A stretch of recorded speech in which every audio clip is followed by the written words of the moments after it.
हैन ती त के को अंग्रेजी मात्रै फ्रेन्चदेखि लिएर स्पेनिसदेखि लिएर रसियन चाइनिज पनि जान्दो रहेछ त्यति बेला मलाई के अनुभव भयो भने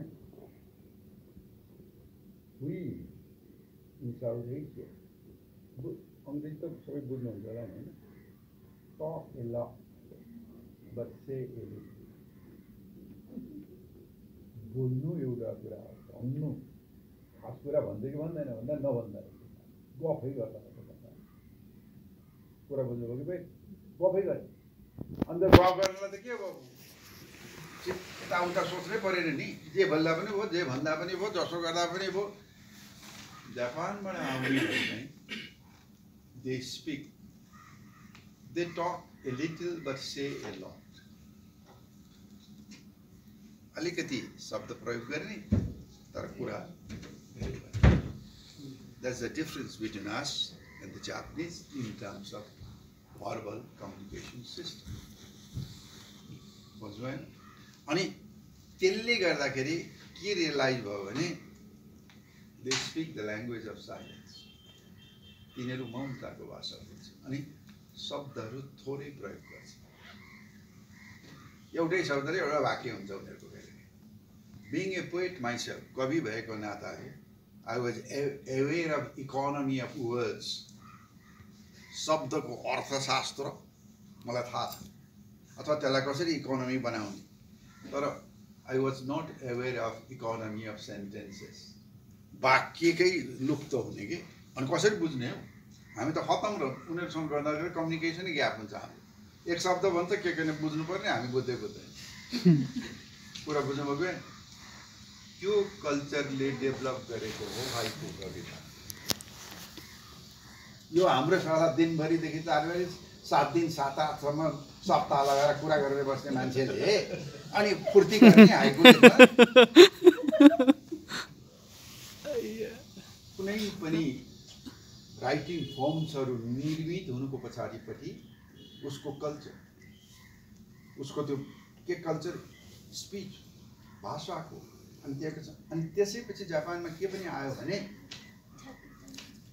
थोरै बोलेर धेरै भन्ने जो संस्कृति विकसित हो नि त्यसले गर्दाखेरि 17 सिलेबलको त्यो हाइकु कविता 5 को जो आयो नि हामी कहाँ पनि त्यो झ्याउरे त 5-5 7 छ नि हात के रे हातको मैला सुनको थैला के गर्नु धनले भन्दा 5-5 7 छैन अक्षर छ हामीसँग उसको चाहिँ सिलेबल हो त्यो हेर्नुस् है त्यहाँनिर अहिले मैले तपाईलाई भन्नु खोजेको के त भने लेखेर केही नराम्रो भएको छैन लेख्नुस् तर त्यो फर्म ट्रेडिसनली यहाँ डेभलप हुनुको पछाडिपटि उनीहरुको जो कम्युनिकेसन कल्चर छ नि त्योसँग रिलेट छ मैले भन्दिन खोजेको त्यति मात्रै यो फेरि व्रत बोल्ने चाहिँ अब तपाई अन्यथा नबोल्नु अन्यथा नसोच्नु होला व्रत कुरा गर्ने चाहिँ बाहुन गर्ने तपाईलाई भनेको हैन फेरि अन्त तिनीले किन भन्नु पर्यो भन्दा अब रामायण महाभारत त्यो अनेक प्रकार पुराण कथा त भन्दै पर्यो नि त्यो नगरिकन त उले त भएन नि हाम्रो त परम्परा त त्यही थियो नि पहिला अहिले चेन्ज आयो त्यो बेग्लै कुरा हो तर बोल्नु पर्ने अनि त्यो नबोलिकन नहुने कल्चर त थियो नि हामीसँग पनि त्यसलाई अहिले के कम हुँदै गयो अहिले त अझ जो पनि बाहुन भए जो पनि पण्डित हुने यहाँ कुरा बुझ्नुभयो कि नेता त त्यसै पनि पण्डित भए ती बोलेरै खाने भए आजकल हैन ती व्रत बोलेरै खाने भयो भने अरु सबै अहिले त पेशाले त्यो उले त सीमित छैन नि अब त पण्डितहरु पनि त जुत्ता छालाको जुत्ता त बेचेर बसेका छैन अब चेन्ज आयो नि त्यो त एकदमै उ भनी आयो नि अब लुगा फाटा सिउने पनि के दमै मात्रै भएर सबै जातको आएन अब पेशामा सीमित भएन नि अब त्यसै त्यो त अलिकति ओपन भएर गयो नि त्यो ओपन भएर गइसकेपछि उ चाहिँ फरक पर्दै जान्छ के जे होस् यति भनिसकेपछि अब यति मध्ये मैले भने होला तपाईलाई कुरा वास्तवमा त्यसलाई नेपालीकरण कसरी गर्नुपर्छ त्यो जरुरी बाहिरबाट ल्याउनु तपाईले यो ज्याकेट लाउनु जस्तो होइन यो लाउँदाखेरि पनि नेपालीपन आउँछ एउटा अंग्रेजले लाउने सुट र एउटा इन्डियनले लाउने सुट र एउटा जापानले लाउने र मैले लाउनेमा फरक टेस्टै फरक पर्छ याद गर्नु होला त अमेरिकन अङ्ग्रेजी त अमेरिकनले पनि बोल्छ, ब्रिटिसले पनि बोल्छ। त ब्रिटिस इङ्ग्लिस र अमेरिकन इङ्ग्लिस मिल्दैन, बिहेभियर प्याटर्न पनि मिल्दैन। अमेरिकन मलाई भेट्यो भने पारीबाट चिन्नै पर्दैन है भनेर हाई भनिदिन्छ, चिनेकै छैन, उहाँखेरि इन्ट्रोडक्सनै भएको छैन। कुरा बुझ्यो? एउटा ब्रिटिस भयो भने त्यो चुप लागेर बस्छ, औपचारिक रूपमा इन्ट्रोड्युस नहुन्जेलसम्म त्यसले बोल्दैन। भनेपछि तपाईँको कम्युनिकेसन ट्रेडिसनल फर्म चाहिँ कसरी स्थापित हुन्छ भन्ने कुरा थाहा पाउनु जरुरी छ।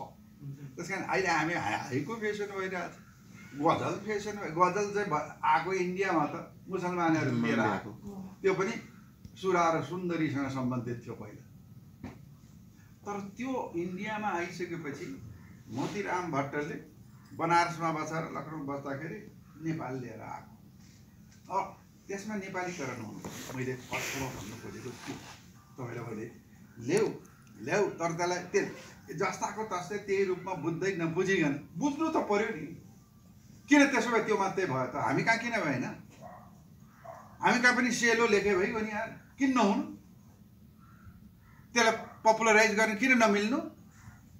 अथवा अरू नै भन्नुहोस् न, नेवारहरूको छ, अथवा के अरे छेत्री बाहुनकै छ, या गुरुङ मगरको छ, राई लिम्बूको छ, उनीहरूमा प्रचलित कुन चाहिँ एउटा उसलाई ट्रेडिसनली तपाईँ ल्याएर बोलाउन सक्नुहुन्छ नि। मैले भन्नु खोजेको चाहिँ त्यो हो कि त्यस अर्थमा हाइकु मात्रै होइन अरूहरू पनि। अनि कति ठाउँमा म त अब त्यो मैले अघि त्यसै कारण भनेको कि म यति वर्ष त त्यहाँ बसेकै छु। उनका हर बोलीचाली र व्यवहार, उनको मौनताबाट उसले अभिव्यक्ति गरिरहेको हुन्छ। त्यो चाहिँ उसका कविता। The beauty of haiku is not what is told and what is said, what is not said, what is not told and what is not communicated. त्यो हो ब्युटी। के भनियो भने जरुरी छैन, के भनिएन भने। अब यो कुरा यहाँ बुझ्छन्? यहाँ चाहिँ के भने चाहिँ के भनियो भनेको छ भन्नेतिर व्रत ध्यान दिन्छ। व्रत बोल्नेले व्रतै भनेको छ कि छैन भनेर ध्यान दिन जान्छु। अब त्यो अस्वाभाविक पनि होइन यो। त्यसकारण अब आउनुहोस् कवितामा चाहिँ लेखनमा सबैभन्दा व्यक्ति चाहिँ चिन्तनको दृष्टिकोणले, अवधारणाको दृष्टिकोणले, कुनै पनि शैली ग्रहण गर्ने दृष्टिकोणले स्वतन्त्र एउटा कविको त्यो स्वतन्त्रता उपभोग गर्ने अधिकार उसँग हुन्छ। कुरा बुझ्नुभयो? स्वाभाविक रूपले उसलाई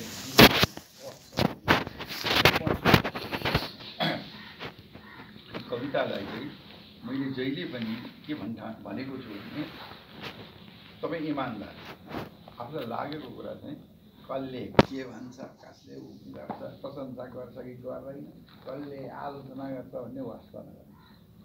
तपाईँले के प्रशंसाको नियम गर्छ कविता लेख्नु?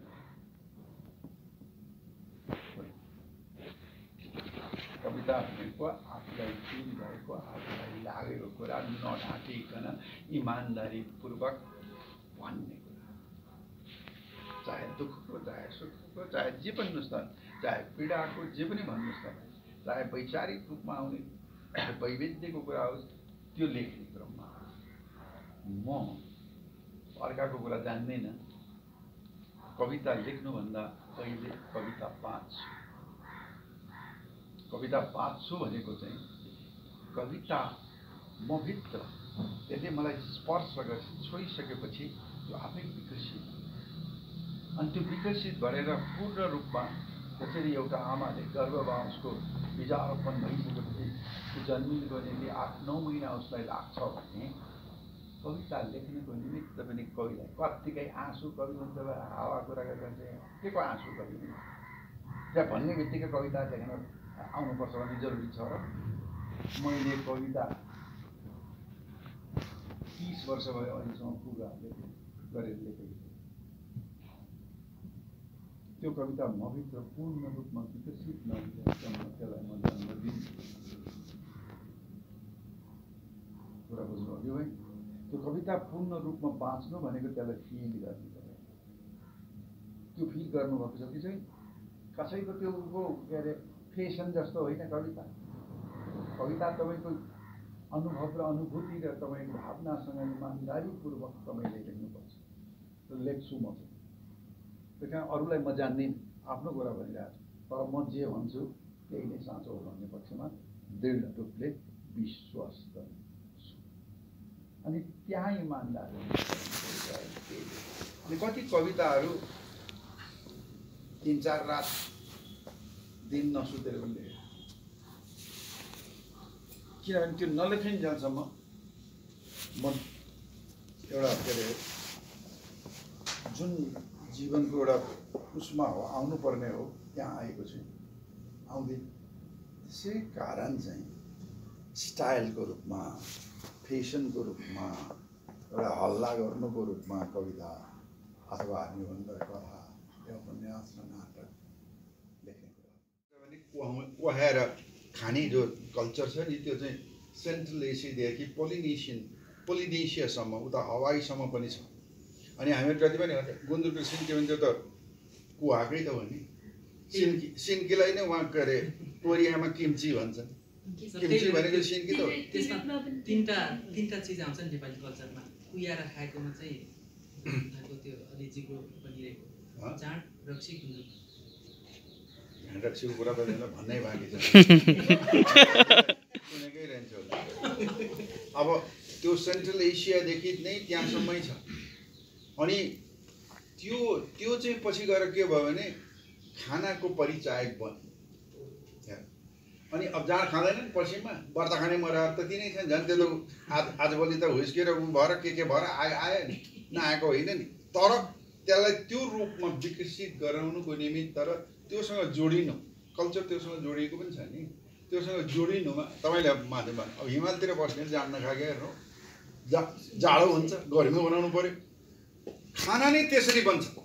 मासु नखाएर के गर्नु, अनि त्यो अलिअलि जान नखाएर के गर्नु, उसलाई आफ्नो प्रकृतिको चिसोसँग जोगाउनु पऱ्यो। त्यो जिउसँग जोगाउनु पर्दाखेरि जाँड खानै पऱ्यो भने तातो पानी र उमालेको दुध पनि त त्यसले तताउनु सक्ला नि। तातो पानी अब त्यो माग्नु हो क्या हो तपाईँ, यहीँबाट थाहा हुन्छ कल्चर भनेको चाहिँ। उसले कहाँ दुधको तातो पानीको कुरा गर्दा, जाँड र रक्सीको कुरा गर्दा दुध उमालेर खाँदाखेरि हुन्छ। दुध उमालेर खानु र जाँड रक्सी खानुमा अन्तर छ, एकैछिनमा तताउँछ नि सर। तीबाट थाहा हुन्छ। म चाहिँ के भन्छु भने कतिवटा उसले कुन एङ्गलबाट कसरी कुरा ल्याउँछ, त्यहाँबाट कुन चाहिँ जातिगत संस्कृतिमा हुर्किएको पनि थाहा हुन्छ। अनि होइन, त्यो तपाईँको स्वाभाविक हो, त्यो चाहिँ तपाईँले कुरा ल्याउनु पनि। किनभने तर जाँड र रक्सीबाट उत्पन्न हुने न्यानो चाहिँ अनि यो के अरे दही अथवा दुधबाट उत्पन्न हुने न्यानो चाहिँ धेरै हो, त्यसमा फरक छ।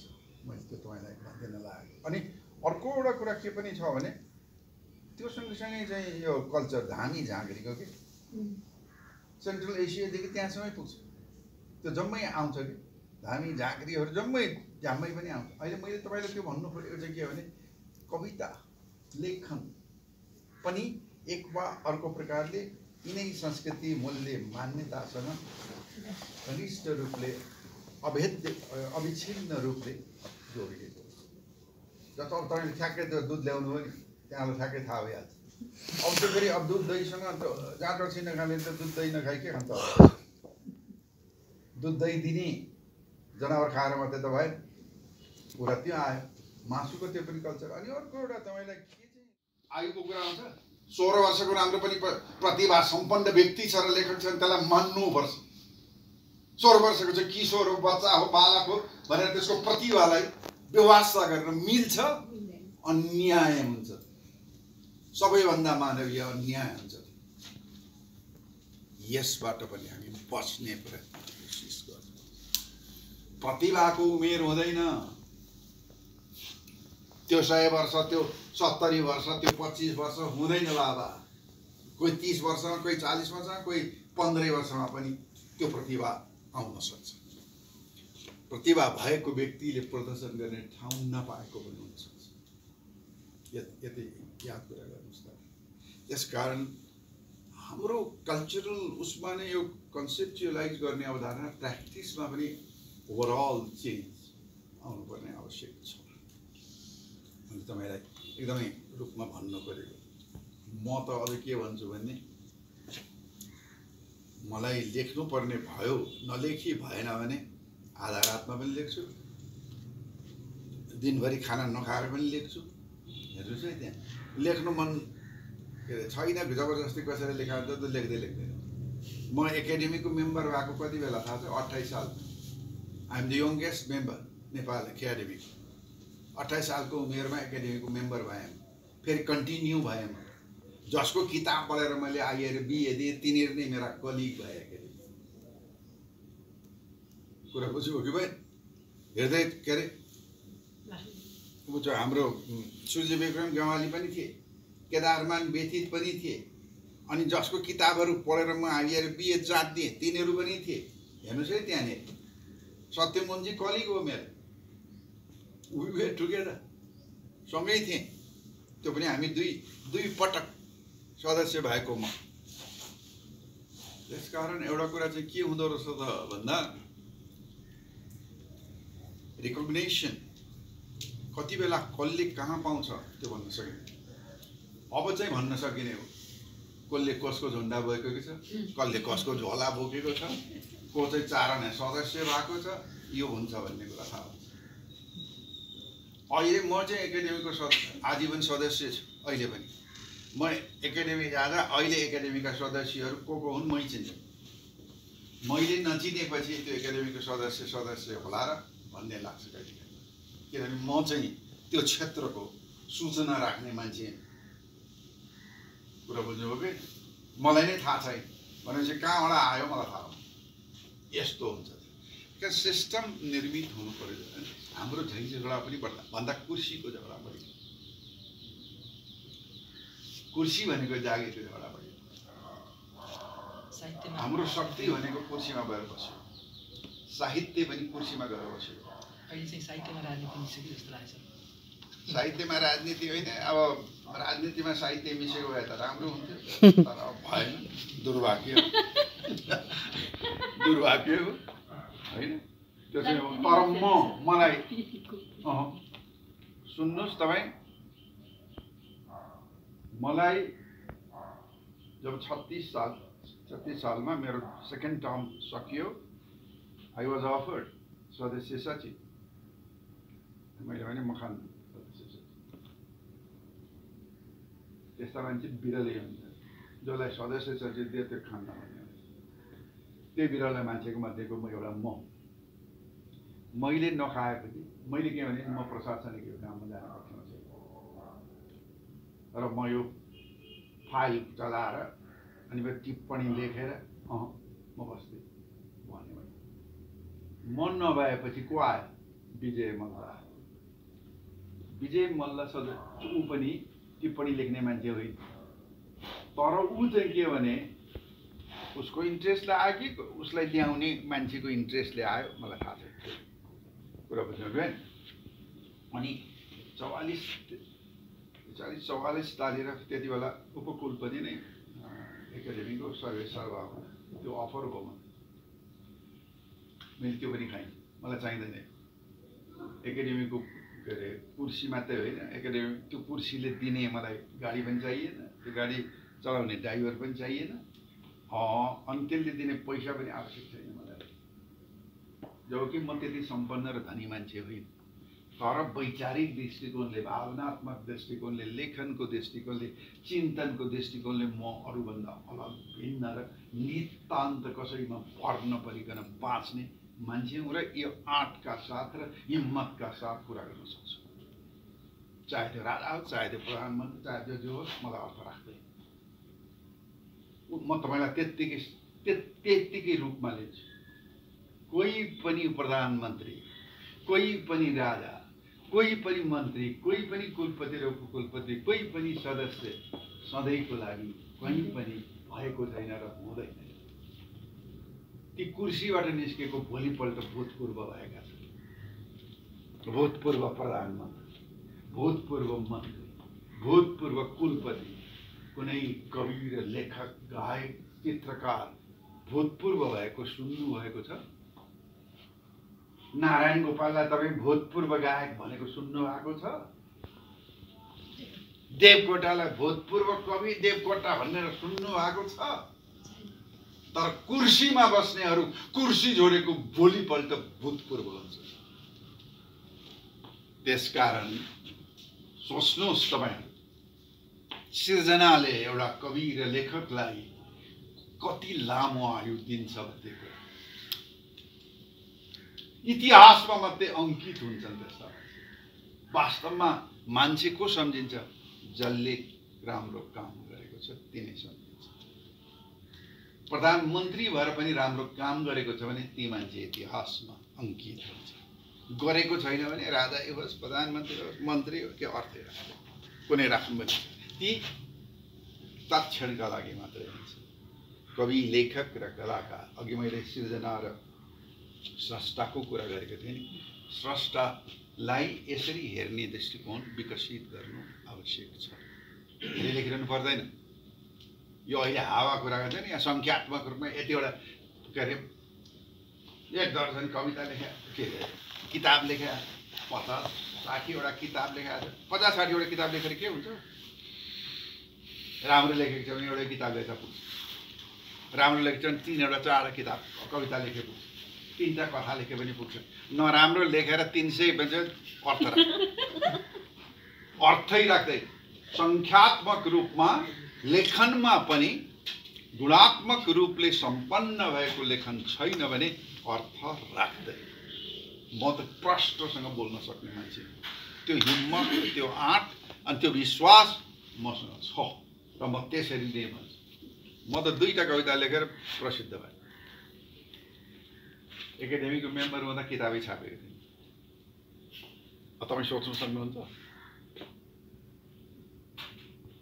एकाडेमीकै के अरे पछि गएर मैले चाहिँ एउटा कविता वाचन गरेर एकाडेमी अवार्ड जितेको थिएँ।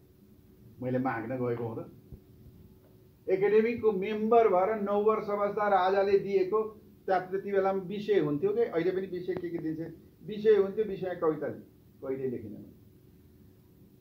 अर्काले दिएको विषयमा मलाई छुँदैन र म भित्रबाट त्यो आउँदैन भने म लेख्दैन, लेखेको पनि छैन अहिलेसम्म। अब यहाँबाट तपाईँ बुझ्नुहोस्। तर गीतमा चाहिँ विषय दिइन्छ।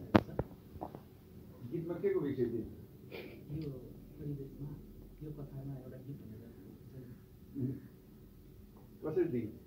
तपाईँलाई लेख्नु मन छैन भने के त लेख्ने? जतिवटा विषय दियो जे दियो, कसैले दिएको विषयमा लेख्ने कवि र लेखक साँचो अर्थमा त्यो कवि र लेखक नै हुँदैन। त्यो भरौटे हुन्छ। चलचित्रको पेसा हो त्यो पेसा आय आर्जनको काम हो। कुरा बुझ्नुभयो नि तपाईँ? त्यसो भनेर एउटै कवितामा लाखौं डलर कमाउने कवि र लेखकहरू पनि छन्। तर उनले चाहिँ के भने सृजनाको, स्रष्टाको सृजनशील प्रतिभाको आधारमा आय आर्जन गरेको। यो कुरालाई डिफरेन्स